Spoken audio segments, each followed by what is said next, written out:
Kebetulan kita udah mandiri, kemudian prestasi juga, tapi sampai saat ini kita belum dapat itu yang namanya maskara. Punya basic lah dalam kepemerintahan, aktivis, prestasi udah oke. Ada rencana OTW PWK nggak? Purwakarta 1.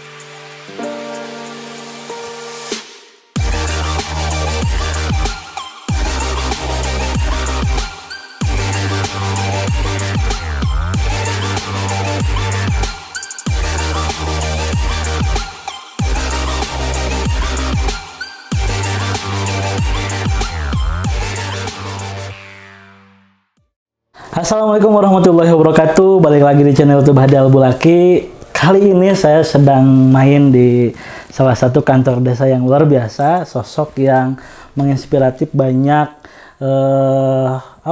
masyarakat dan juga mungkin kepala desa yang lainnya, karena beliau ini adalah sosok yang sudah berhasil membawa nama desanya ke Cina. Kita kenalan dulu sama Kang EL. Siap. Gimana Kang EL? Siap, sehat. Sehat. Hari ini gimana?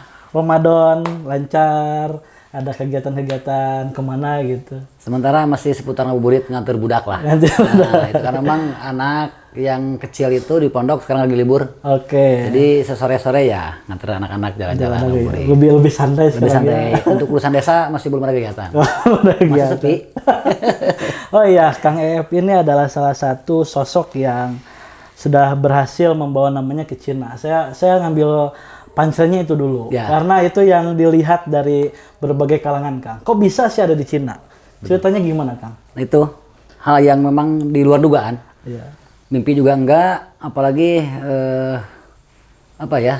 perencanaan pun enggak ada. Cuma satu sisi kita pernah ngobrol dengan salah satu sosok yang ada di Purwakarta. Oke. Kira-kira tiket menuju ke Cina itu apa sih? Karena memang di Kemendes ada benchmarking. Oke. Ya. Program itu ya. Program. Nah, penasaran kan? Tiket untuk meraih satu tiket untuk ke Cina itu apa sih itu? Nah, ngobrol banyak lah dengan salah satu tokoh di Purwakarta itu, dan ternyata memang cukup rumit juga, cukup rumit. Awalnya dari lomba desa lah ya, lomba desa tingkat provinsi itu. Ya. Lomba desa tingkat provinsi, karena memang ketika sudah dideklarasikan menjadi juara 3 provinsi itu, nah teman-teman dari Kemendes itu ngobrol, itu ikuti program benchmarking katanya.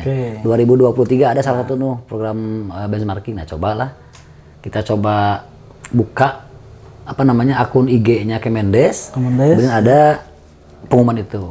Coba masuk lah. Jadi semesta sudah menjalurkan. Betul, menjalurkan. Ada semacam restu bumi lah. Restu bumi.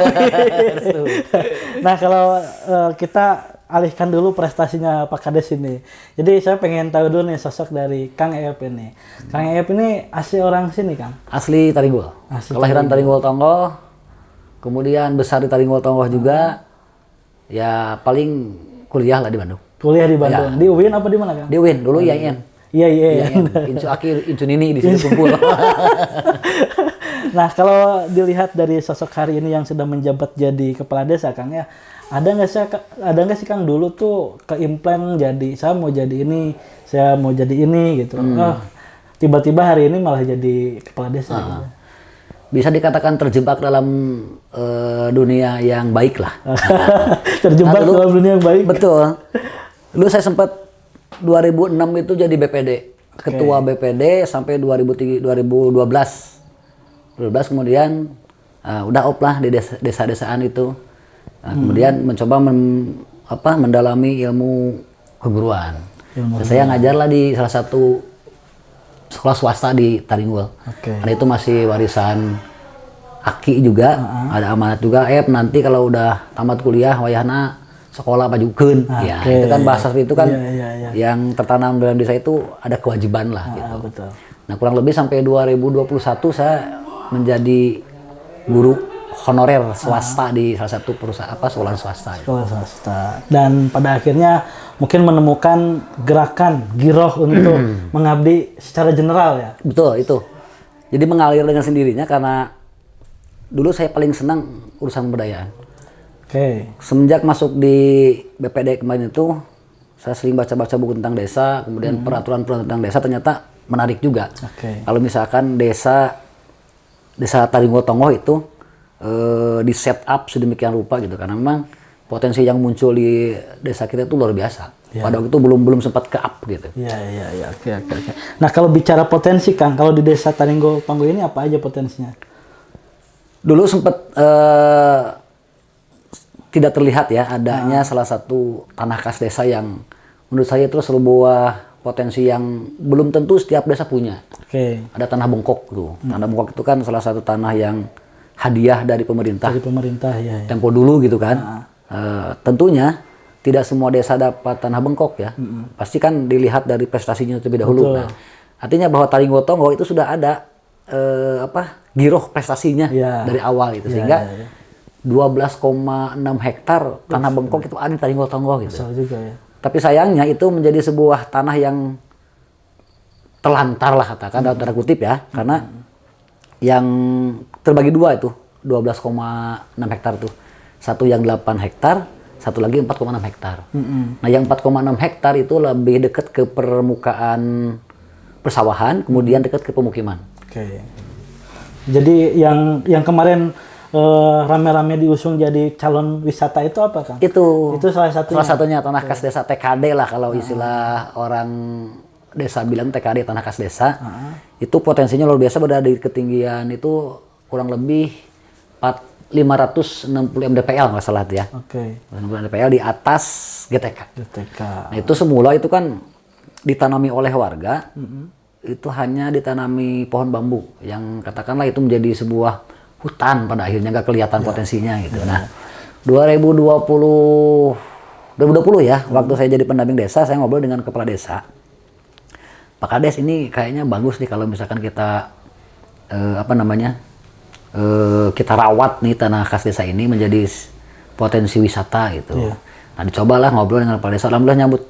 Dia menyambut dengan baik. Kira-kira dari mana mulainya? Dan kebetulan pada waktu itu 2020 ada program PKTD namanya, Padat Karya Tunai Desa. Saya ngobrol dengan Pak Kepala Desa, ternyata PKTD itu diadakan bomba badan. Jadi tidak semua bambu dibabat karena menjaga sumber air. Sumber air juga ya. Jadi itu udah dimulai dari tahun 2020 lah. Nah, kalau lihat perjalanan itu juga pondasi Kang Eep ini pasti lahir dari sebuah aktivis nih. Pada waktu kunjungan ke desa Taringotonggo, beliau menjamin akan mendapat naskara katanya untuk desa yang berprestasi, kemudian dengan IDM yang tingkat IDM itu udah mandiri. Kebetulan kita udah mandiri, kemudian prestasi juga, tapi sampai saat ini kita belum dapat itu yang namanya naskara. Nggak lama sih, 2024 pas tamat kuliah selesai. Itu hanya mengalir begitu saja. Kemudian di Purwakarta, aktif di KNPI. Pada waktu itu saya diutus menjadi perwakilan AMK, Aliansi Muda Ka'bah pada waktu itu ya. Luar biasa. Itu langsung kelihatan karena kemana arahnya ya. Nanti tahun 2007 kalau nggak salah itu kita menghadiri acara KNPI itu kongres apa namanya ya. KNPI itu saya utusan dari AMK. Pada waktu itu tahun 2006 kalau tidak salah, 2006-2007 lah itu. Nah, itu kemudian di Karang Taruna juga aktif sampai sekarang di Karang Taruna Kecamatan masih menjabat. Dulunya ya tetap di desa juga, selain daripada BPD, kemudian aktif di BKAD. BKAD itu adalah Badan Kerjasama Antar Desa. Yang Badan Kerjasama Antar Desa.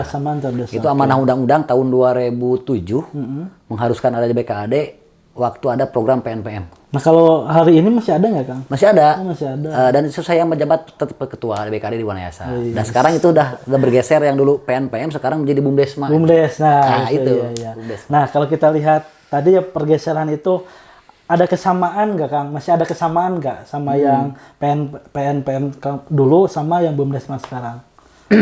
Mirip-mirip lah, ada kesamaan. Karena dulu itu kalau sekarang munculnya P3MD kalau salah tuh, Program Pemberdayaan dan Pembangunan Masyarakat Desa, yang di dalamnya ada para pendamping itu. Nah, amanah undang-undang itu tiap desa harus punya bumdes. Kemudian tiap desa bisa membentuk bumdesma, bisa dihuni oleh 2 atau lebih desa. Nah, sehingga kemarin lahir Perpres nomor 11 tahun 2021 bahwa UPK ex PNPM itu harus bertransformasi menjadi BUMDesma. Nah, alasan itulah sehingga hari ini seluruh UPK yang ada di Kabupaten Purwakarta bertransformasi menjadi BUMDesma. BUMDesma, mantap. Nah, menarik nih. Saya sih Sambil ngerokok boleh ya? Gak apa-apa, santai aja. Lebih kepengen tahu sejauh ini kan kalau saya baca-baca ya BUMDes itu kalau di Google banyak lah ya undang-undang dan sebagainya dan fungsinya. Pengen tahu dari kacamata kepala desa nih, yang mana BUMDes ini kan salah satu juga pengembangan inovasi ekonomi masyarakatnya kuat gitu untuk memfasilitasinya gitu. Nah kalau di Desa Taringgol Tonggo itu gimana Kang? Nah itu justru saya pertama jadi kepala desa langsung melirik BUMDes. Karena jujur di Taringgol Tonggo punya pasar desa yang itu bisa menjadi aset desa, kemudian pengelolaannya diserahkan ke BUMDes. Kemudian ada juga tanah kas desa yang tadi itu. Kemudian per 2017 ini sudah digagas oleh Pasekdes dan kepala desa yang terdahulu ada pengelolaan sampah mandiri. Nah, sehingga 3 unit usaha itu saya pasrahkan pas saya menjabat kepala desa tahun 2021 itu dipasarkan ke BUMDes sepenuhnya. Nah, sehingga BUMDes di sini alhamdulillah aktif ya Kang. Aktif itu pertama ketika dipasrahkan pasar desa yang dulu semula pasar desa itu hanya menopang perekonomian desa, PADes lah katakan, itu hanya 13 juta per tahun. Nah sementara setelah saya pasrahkan ke BUMDes, itu menjadi 30 juta per tahun. Luar biasa itu. Kemajuannya kurang lebih 103% kan. Luar biasa lah. 2 kali lipat lebih lah. Gitu. Terus kalau dilihat dari kemanfaatan Kang, seberapa kan banyak ya BUMDes di ya hampir semua lah ya punya BUMDes. Tapi kan kita lihat juga progresnya ke arah mana gitu. Nah kalau di Taringgol Tonggo ini selain dari sisi tadi pasar ada lagi enggak Kang? Ada tadi karena memang BUMDes itu adalah di setup menjadi perusahaan desa. Mirip BUMN di tingkat nasional, kemudian BUMD di tingkat daerah. Nah di desa itu ada BUMDes sebetulnya. Nah ketika kepala desa berpikir ingin menopang perekonomian desa yang lebih maju ya maka BUMDes lah dihidupi gitu. Nah contoh di Taringgol Tonggo itu selain daripada pasar desa ada 2 unit usaha yang hari ini menjadi pundi-pundi keuangan BUMDes. Salah satunya adalah pengelolaan sampah mandiri. Pengelolaan sampah mandiri. Yang itu alhamdulillah dari tahun 2017 sekarang masih berjalan. Cuma bedanya adalah 2017 sampai 2020 itu dikelola oleh desa dan sekarang dikelola oleh BUMDes. Kemudian hasil karena memang prestasi BUMDes cukup bagus, kita dapat panggilan dari Kemen PUPR nggak salah untuk mengikuti program bantuan kompetitif. Alhamdulillah kita dapat TPS 3R untuk pengelolaan sampah terpadunya gitu. Nah ini keren kalau kepala desanya dari backgroundnya aktivis tuh keren. Jadi segala macam dikejar, kejar penasaran kejar gitu. Pada akhirnya ya bukan untuk katakanlah bukan untuk lingkungan di sini doang, Pak ya, masyarakat secara general. Betul. Keseluruhan. Karena jujur waktu tamparan keras bagi saya adalah pas begitu 2021 bulan 10 dilantik, tanggal 18 Oktober dilantik, pas Desember itu terjadi banjir. Luar biasa di Taringgol Tonggo baru satu kejadian yang luar biasa tadi ada banjir gitu. Ada banjir ya. Nah, ternyata disinyalir itu ternyata ada sampah dalam sungai itu. Iya, karena itu ini menjadi sebuah tamparan telak bagi saya. Baru dilantik udah ketibaan bencana yang luar biasa. Itu pun baru terjadi di Taringgol Tonggo gitu kan. Kan gini konsep semesta itu harus diberi masalah dulu. Gitu kayak tamparan ya. Tamparan dulu, masalah dulu baru solusi dan jadi energi. Iya, benar. Nah, Pak, kalau saya kepo nih masalah dana desa nih. Kalau Taringgol Tonggo arahnya kemana, Pak? Dana desa karena memang jujur sisi batin saya berontak. Nah, kenapa tuh? Pertama, yang namanya desa itu kewenangannya harus mutlak, harus full. Nah ini enggak. Jadi hampir 50% dana desa itu masih dipandu gitu kegiatannya oleh pusat. Oh, kementerian. Berarti enggak, dana desa tuh hadir, datang ke desa gitu ya. Ditransfer ke desa tapi tidak dikelola secara mandiri lah. Enggak, justru malah sebaliknya. Kan desa itu ada forum tertinggi dalam desa itu adalah musyawarah desa. Nah, ketika musyawarah desa itu, sebelum musyawarah desa kan ada musdus, ada kalau di desa itu ada musyawarah tingkat RW namanya. itu penjaringan aspirasi dari mulai tingkat RW sampai tingkat dusun sampai tingkat desa. Seluruh masyarakat mengajukan usulan. Kegiatan tahun demi tahun itu apa saja sih yang akan dilakukan di Taringotonggo, dan ternyata hampir 20% diakomodir oleh anggaran dana desa. Sisanya ya kita mandiri, cari-cari peluang ke dinas-dinas yang lain itu barangkali. Iya. Luar biasa. Kalau Kang Eep hari ini up to date mengenai gerakan-gerakan, barangkali juga bisa melihat perkembangan zaman mengenai generasi anak muda nih. Saya mau nyentuh anak muda nih. Nah, boleh. Bagus, mari. Nah, kalau anak muda di pandangan Kang Eep ini ya sebagai punya kekuasaan, jabatan lah di desa setempat. Apa sih yang diharapkan untuk anak-anak muda di sini? Atau apa yang sudah disupport dari desa untuk teman-teman anak muda di sini? Kampanye saya waktu calon kepala desa ada 3 komponen yang harus disentuh. Pertama, para ulama. Kedua, ibu-ibu. Karena ibu-ibu itu adalah yang melahirkan sosok generasi calon pemimpin Taringotonggo bahkan tingkat nasional. Betul. Ketiga, pemuda adalah calon penerus kepemimpinan saya. Gitu. Nah, untuk kedua nantilah dibahasnya ya. Untuk pemuda, begitu saya dilantik 2021, saya kumpul dengan pemuda. Silakan pemuda hari ini yang concern usaha di bidang apa saja kumpul. Kemudian bikin kelompok, dan setelah itu untuk urusan stimulus anggaran saya kasih. Dari dana desa per kelompok itu 20 juta. Dan di kita ada 6 kelompok. Nah, masing-masing kan ada yang ngurus bebek, ada yang ngurus kambing, ada yang ngurus pertanian. Itu kita support modalnya. Dan bukti bahwa saya peduli terhadap pemuda seperti itu. Jadi jangan ada pemuda yang hari ini mau kerja, mau usaha, tapi kendala di modal. Nah, betul, kita hadir. Betul. Memberikan solusi itu. Gitu. Betul. Kadang memang lebih ke keberaniannya sih Pak. Harus dibangun juga ya. Itu. Karena jujur lihat pemuda sekarang tuh di Taringotonggo tuh kompak pemudanya. Nah, maka kekompakan itu harus dimanfaatkan. Dalam artian kita arahkan ke hal yang positif gitu. Nah, kelompok ini misalkan di tematik gitu ya. Ada 6 kelompok itu, yang satu ngurus bebek, satu ngurus kambing, satu pertanian, palawajan dan sebagainya. Nah, ketika akhir tahun itu bisa sharing. Gayanya yang utuh domba silahkan ke kelompok anu gitu tanpa harus keluar desa gitu. Betul. Nah, sehingga ketahanan ekonomi desa Taringotonggo tuh terjaga pada akhirnya gitu. Ekosistemnya hidup. Terus perputaran ekonominya juga hidup dan banyak lagi.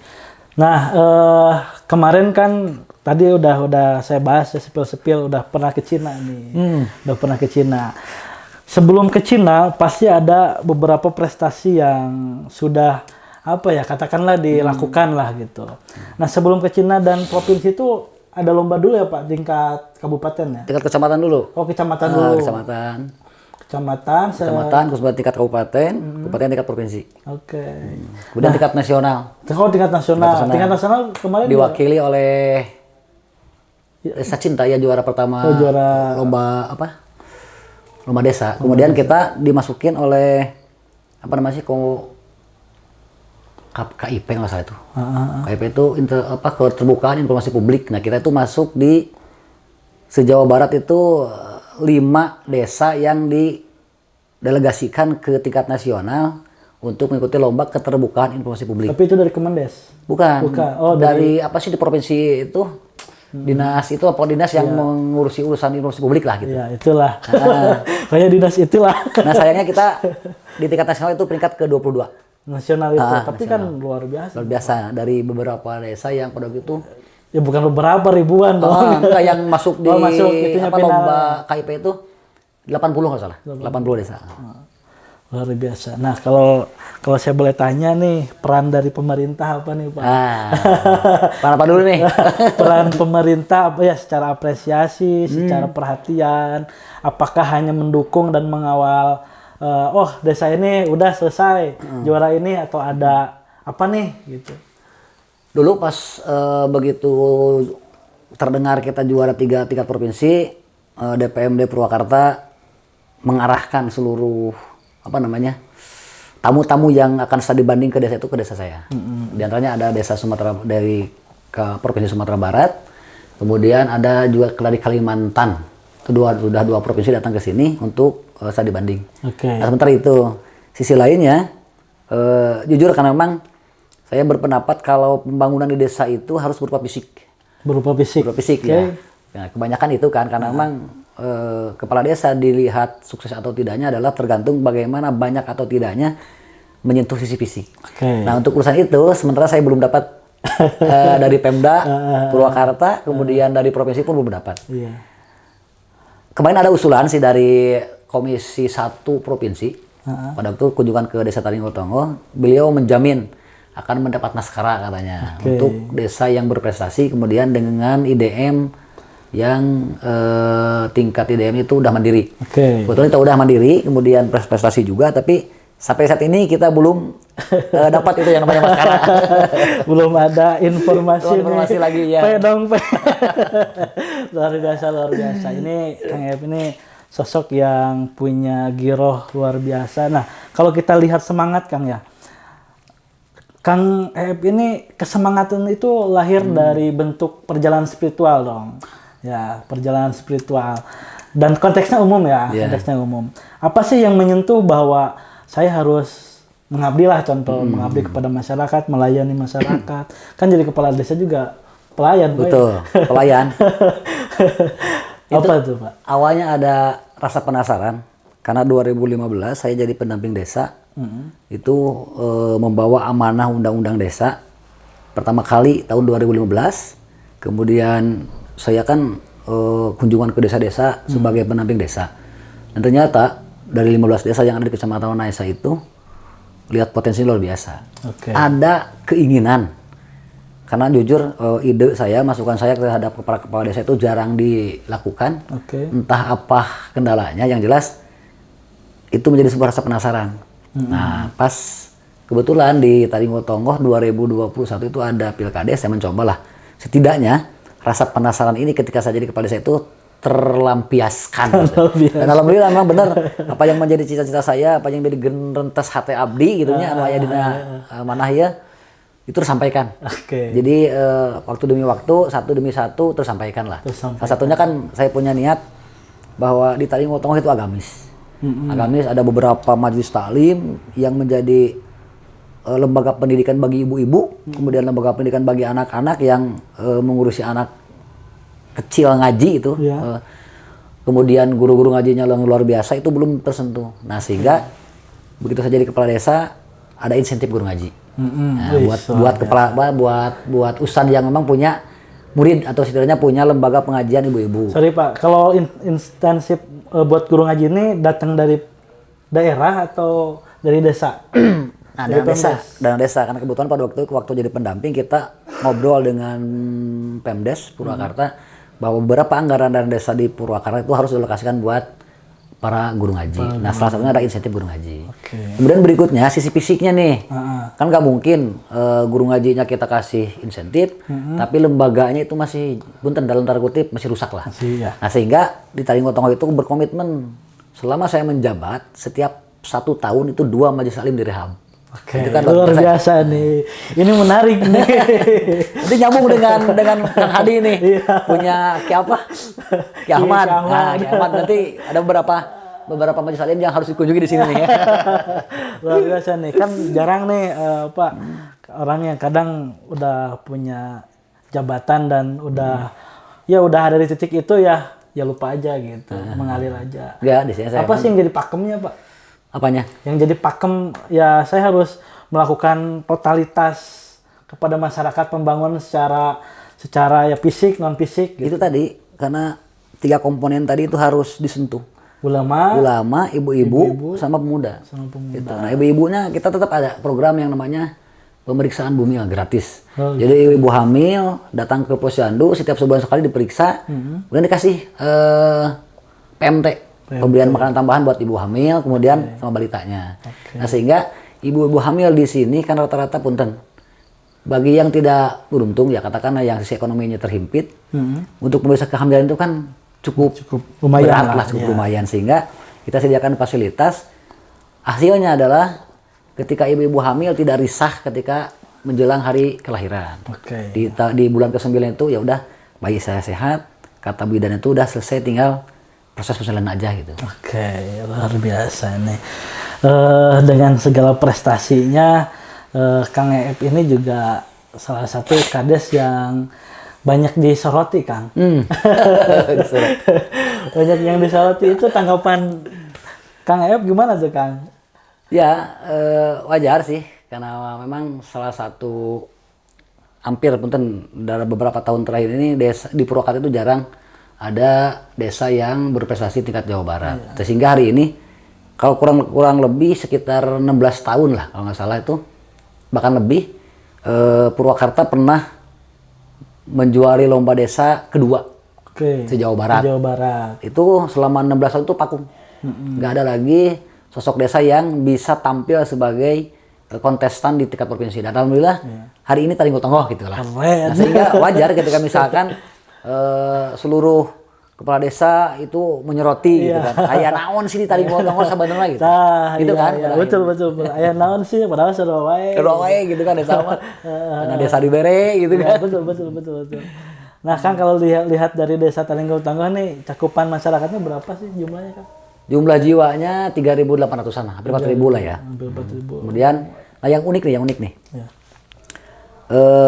Begitu kepala desa pilkades selesai, orang-orang itu kades-kades yang itu sibuk dengan proses pemberhentian, bongkar pasang perangkat. Oh iya, ya itu kan. Iya. Bisa enggak justru malah saya mikir gimana nambah perangkat desa nih supaya orang lain mah bongkar pasang, kita menambah 1 orang. Iya. Nah, kita pikirkan, ngobrol dengan BPD, udah kita mekarkan aja wilayah kita. RT-nya gitu kan. Yang RT-nya semulanya 13 RT, sekarang menjadi 16 RT. 3 orang itu kan terserap. Iya. Kemudian RW nambah 1. Jadi asalnya 4 jadi 5. Kemudian dusun nambah 1, asal 2 jadi 3. Kita kan sudah memberdayakan kurang lebih 7 orang tuh. 7 orang. Betul. Nambah sumber daya manusia yang memang punten lah, sekalipun kecil itu dapat siltap lah gitu. Ya. Nah, kan kalau sekarang kan nggak mudah, Kang ya, kayak berhentiin lah pasang copot tadi ya. Istilah pasang copot itu nggak mudah. Nggak mudah sekarang. Nggak mudah. Itu ada undang-undangnya, Kang? Ada, Undang-Undang Nomor 6 tahun 2014 itu mengatakan bahwa kepala desa itu ketika akan memberhentikan perangkat desanya itu harus mendapat persetujuan dari kecamatan atau katakan rekomendasi. Dan itu sebuah kewajiban. Makanya di Taringgo Tonggo itu beda dengan yang lain. Karena ada undang-undang seperti itu, maka power kepala desa kan akan hilang. Nah, di kita enggak. Kita bikin sebuah perdes yang namanya SKPDes. Sasaran Kinerja Perangkat Desa. Nah, itu tuh apa ya? Salah satunya adalah ketika ada perangkat desa yang kinerjanya jelek, ya evaluasi. Wayahna kita epkin. Gitu kan. Per 6 bulan sekali kita epkin. Taruhlah misalkan Sekdes itu punya target kinerja 100%. Ketika 6 bulan hanya baru mencapai 50%, itu dapat nilai B. Nah, di akhir tahun misalkan masih tetap 50%, maka tetap B-nya kita kasih SP.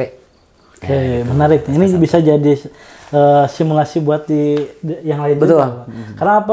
Untuk membangun produktivitas juga kita butuh tim yang butuh teamwork yang memang satu alur dengan satu frekuensi dengan kita. Betul. Gitu. Bukan apa ya? Bukan seenaknya atau apa gitu. Nah, kalau Pak Kades ini, Kang Eep ini dalam memanajerial ya, katakanlah teamwork ini kan tidak mudah. Apalagi untuk cakupannya tadi jumlah masyarakat yang hampir 4.000. Itu bagaimana memanage masyarakat, Kang? Dalam sisi keamanan ya? Sederhana, kita tuh punya 16 RT, 5 RW, dan 3 dusun. Nah, kalau misalkan 4.000 dipikirkan oleh kepala desa saja, wah lama-lama bisa mati berdiri lah. Gitu. Nah, maka saya bukan manfaatkan, saya lebih memberdayakan para RT, para RW itu. Contoh misalkan RT 1 jumlah kakaknya 45 kakak, jumlah jiwanya 300 jiwa. Nah, kenapa tidak urusan yang RT 1 tanggung jawabnya ada di RT 1? Nah, makanya ketika saya jadi kepala desa, seminggu sekali ada mingguan. Ada mingguan. Jadi seluruh ketua RT dikasih formulir untuk pendataan keluarga. Wajib tiap RT seminggu datang ke warga masyarakat minimal 3 rumah. 3 rumah. 3 rumah. Apa yang data?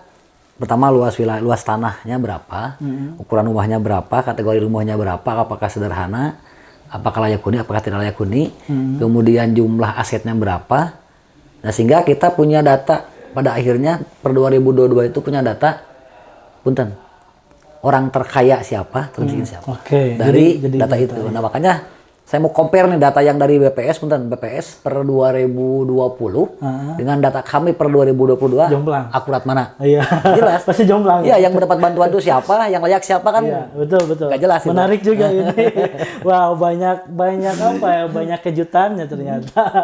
Banyak strategi-strategi yang dibangun secara internal, Pak ya. Betul. Dan ide-ide itu mungkin datang dari Giroh tadi. Betul. Nah, sejauh ini Kang kan udah udah punya basic lah dalam kepemerintahan, aktivis, prestasi udah oke. Ada rencana OTW PWK nggak? Purwakarta 1. Masih banyak lah. Masih banyak karena sisi kualitas masih banyak orang yang memang harus dan memang layak di Purwakarta itu masih banyak lah grade-nya gitu. Kemudian dan hari ini bicara pemilihan itu urusan money. Nah, sisi money kita masih keterbatasan. Kemudian sisi kapabilitas juga masih ada lah orang yang masih di atas saya gitu. Oke. Iya sih kalau kita lihat hari ini politik itu antara entertainment atau orang yang punya uang. Betul itu. Aktivis itu udah tertinggal. Tertinggal sekarang. Aktivis itu jadi tim ses biasanya. Benar sih. Kayak cocok di tim ses ini. Benar. Jadi kebanyakan kan hari ini tuh ya 2 pemilu ini lah ya, 10 tahun kebelakangan ini banyak yang jadinya itu kebanyakan dari entertainment. Betul. Sama yang punya duit, orang menengah ke atas lah gitu. Nah, aktivis-aktivisnya yang justru punya suara ini, Kang. Betul. Pandangannya gimana tuh, Kang? Itu justru ini sebetulnya karena tidak salah juga sih. Iya. Karena Indonesia tembus ke bawahnya itu mengandung sistem election, sistem pemilihan, dan itu pun dilangsungkan dengan masyarakat. Pada akhirnya masyarakat itu kan pertama bingung dengan sosok siapa yang akan memimpin Purwakarta misalnya, ya. Atau katakanlah memimpin daerah ini siapa gitu. Dan rata-rata orang jangan membaca informasi pun biarlah yang nguruskan sama ayah gitu. Nah sehingga pas waktu datang pemilihan bingung. Oke. Sosok saha bakal jadi bupati ya kan gitu. Karena pertama dia tidak mengimbangi itu, mengimbangi informasi yang ada di Purwakarta gitu. Sehingga pada akhirnya ketika terjadi pemilihan nggak seturkan orang weh. Dan tanpa disadari si orang tim jas itu tidak menawarkan visi misi yang jelas. Terus kemudian tidak menawarkan sosok yang memang apakah ini layak, apakah ini cocok buat Purwakarta atau tidak gitu.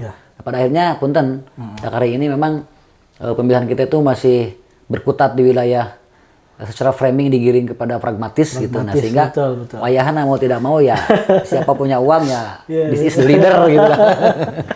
Pengusaha. Bener. Pengusaha. Untuk algoritmanya seperti itu mungkin ya untuk kalian. Tapi mudah-mudahan ada ritme yang berubah lah, aktivis yang jadi yang jadi terpilih di leader. Karena mungkin kalau secara lapangan, kalau secara apapun aktivis yang menjiwai kan. Menjiwai betul lapangan. Dia punya banyak isu, punya banyak rasa yang dikemas gitu. Iya. Ya kayak Kang Ep hari ini kan juga tidak sembarangan lahir dulunya kalau nggak ikut organisasi ini, nggak belajar ini. Iya. Enggak. Bukan sebagai sosok yang memang hari ini sudah berprestasi lah gitu. Betul. Nah kalau Kang Ep sendiri secara sosok ya, secara pribadi ya Kang Ep, mengidolakan siapa Kang? Gus Dur. Ada foto Gus Dur. Ada foto di situ. Makanya itu foto saya itu foto Gus Dur. Luar biasa, presiden dan wakil. Wakil zaman sekarang. Oke, zaman sekarang. Kenapa tuh Kang? Nah, Gus Dur selain daripada selenehannya yang memang di tempo hari dia itu ngomongnya nyeleneh, tetapi di kemudian hari jadi fatwa. Nah, itu kan ada sesuatu yang memang unik gitu di Gus Dur itu. Nah, sehingga keunikan itu harus kita pelajari. Kenapa dia bisa ngomong seperti itu dan bukan tanpa pendalaman gitu kan. Betul. Gus Dur itu sosok yang spiritualnya jago, kemudian wawasan intelektualnya dia jago, sisi administrasi dia pun jago. Bahkan menurut informasi dari buku yang saya baca itu Gus Dur adalah sosok yang secara psikologi juga jago dia. Karena beberapa kitab yang diajinya itu tentang psikologi manusia gitu kan. Iya, betul. Nah, ini kades yang baca ini gitu. Harus pemimpin itu harus punya idola. Idola juga kan. Idola, terus juga sisi dari referensi pembacaannya sehingga intelektual dan energinya berdua kali lipat, berganda gitu. Keren nih Kang Ep ini. Kalau kita lihat Wanayasa, skup Wanayasa lah ya dengan area pegunungannya di sini ada salah satu desa yang sudah pergi ke Cina. Nah, ke Cina itu ngapain, Kang? Itu tuh yang dikira akan enak di Cina tuh. Iya. Wah, ini akan lepas istirahat di Cina nih. Ternyata lebih liburan lah ya. Lebih ripuh. Bayangkan di Cina itu. Saya sering pelatihan di hotel, di mana-mana di Indonesia tidak ada hotel yang jam 6 itu ngebangunin. Kalau di Cina itu jam 6 itu dibangunin oleh bel. Bangun gitu katakan. Kemudian setelah jam 6 bangun, kita dapat tiket makan. Itu dikasih waktu sampai jam 7. 1 jam. Untuk makan. Untuk makan. Okay. Ketika kita lewat dari jam 7, selesai. Kita nggak bisa makan, nggak bisa sarapan. Udah tutup aja gitu. Nah, itu kemudian setelah jam 7, kita mandi, jam 8 kita berangkat ke desa-desa. Okay. Yang unik nih. Hari pertama kita kunjungan ke desa dengan Pak Menteri. Nah, Pak Menteri bilang, udahlah nanti ke desa kan jam 14. Yeah. Kita sekarang liburan dulu. Nah, liburanlah ke tembok Cina. Nah, diprediksi kita akan pulang jam 12 gitu. Ada perjalanan 2 jam kurang lebih maju ke desa tersebut gitu. Yang namanya perjalanan kan prediksi di Cina juga ada macet lah sebentar. Sampai ke desa yang akan dikunjungi itu dengan Pak Menteri itu jam 14 lewat 10 menit. Kemudian Pak Kadesnya, kepala desa di Cina itu berdiri. Udah kalian pulang aja. Dan telat 10 menit. Disiplin ya. Sekelas Pak Menteri diusir dengan kepala desa. Itu luar biasa. Waktu 10 menit itu dia bawa kami ke tempat hidangan. Kami udah nyiapin makan buat kalian, udah nyiapin souvenir buat kalian. Sayangnya kalian tidak memanfaatkan itu. Buset, tamparan telak itu luar biasa. Keren. Berarti istilah belajarlah ke negeri Cina itu. Betul itu. Disiplin. Disiplin. Nah, oke. Untuk menutup obrolan kita kali ini nih, asik banget sebetulnya karena mungkin Pak Kades juga mau istirahat. Siap. Udah malam juga. Nah, apa sih Kang mengenai motivasi lah gitu, atau yang kalimat yang hari ini terus menjadi pegangan lah gitu. Sesuai moto Taringgol Tonggo bergerak. Jadi bergerak. Ya yang namanya manusia itu jangan berhenti bergerak. Karena sekali berhenti bergerak maka dia mati. Okay. Itu moto saya ya, karena sehingga saya tularkan kepada teman-teman perangkat desa, teman-teman RT, RW, kalian berhenti maka kalian mati. Oke. Itulah moto saya. Bergerak atau mati. Iya. Pilihannya udah bergerak atau mati. Ya komunis ya. tapi bergeraknya ya produktif. Ya. Ya terbukti kan kita menggerakkan desa, kemudian menggerakkan para perangkat desa, menggerakkan para RT, para RW, kemudian menggerakkan para masyarakat desa, sehingga secara kesinambungan ini menjadi sebuah ekosistem pada akhirnya yang harus dijalankan terus menerus oleh kades yang akan datang. Oke. Itu minimal kita memberikan contoh terlebih dahulu. Ya selebihnya ya silahkan masyarakat menilai nanti ke depan pilih kepala desa yang bisa meneruskan tapak-tapak sekarang gitulah kan. Keren. Ini kayaknya bakal lama jadi kepala desa. Nah, cuma jadi dewan bener. Kumaha kan?